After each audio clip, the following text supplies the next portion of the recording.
साथ भोपाल से इस वक्त खबर मिल रही है, जहां सीएम हाउस में जो बीजेपी विधायकों की बैठक चल रही थी मुख्यमंत्री की अध्यक्षता में, वो बैठक अब खत्म हो चुकी है।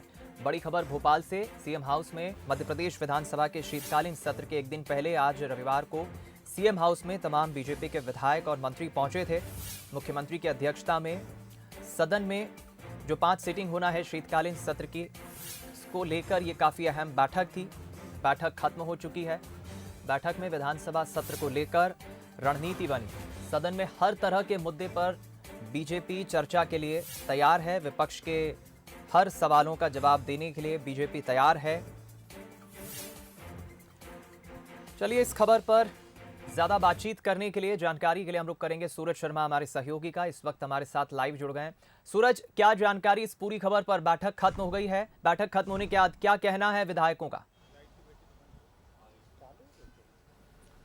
देखिए, बिल्कुल पहली अपने आप में पहली तरीके की बैठक है जब मुख्यमंत्री निवास पर विधायक दल की बैठक हुई है।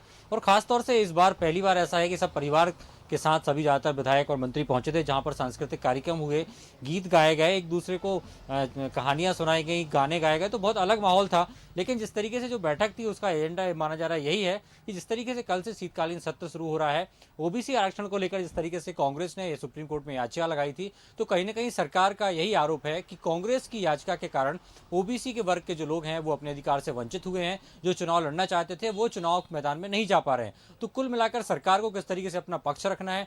खासतौर से कल सत्र का पहला दिन है। कमलनाथ ने भी ये कहा है कि वह आरक्षण को लेकर इस सदन में मुद्दा उठाएंगे और खासतौर से स्थगन का प्रस्ताव भी लेकर आएंगे। किस तरीके से सरकार ने, जब कमलनाथ सरकार थी, 27% आरक्षण देने का की प्रक्रिया अपनाई थी, लेकिन कहीं ना कहीं कोर्ट में मामला था। तो बीजेपी ने जब सरकार में आई तो उसके बाद कई जब सुनवाई हुई उस दौरान उनके वकील नहीं पहुंचे। और हाल ही में जिस तरीके से जो याचिका लगाई गई थी वो थी कि किस तरीके से पंचायत चुनाव में रोटेशन का पालन होना चाहिए, लेकिन मामला कुछ और निकला और ओबीसी आरक्षण को रद्द किया गया। शायद यही वजह है कि अब कांग्रेस और बीजेपी दोनों एक दूसरे पर आरोप लगा रही है। और बीजेपी अपना पक्ष मजबूत करते हुए आज भी नगरीय प्रशासन मंत्री भूपेंद्र सिंह के यहाँ ओबीसी जो मोर्चे के पदाधिकारी हैं, मंत्री हैं, विधायक हैं, उनके साथ बैठक हुई थी। तो साफ तौर पर बीजेपी अपने स्टैंड पर क्लियर है कि किस तरीके से कांग्रेस ने ओबीसी आरक्षण को रद्द कराया है, ताकि ओबीसी विरोधी मानसिकता की कांग्रेस है। शायद यही वजह है कि उन्होंने कोर्ट में याचिका लगाकर उनके हक को छीना है। तो अब देखना ये होगा कि कल का जो सत्र है वो किस तरीके का रहता है,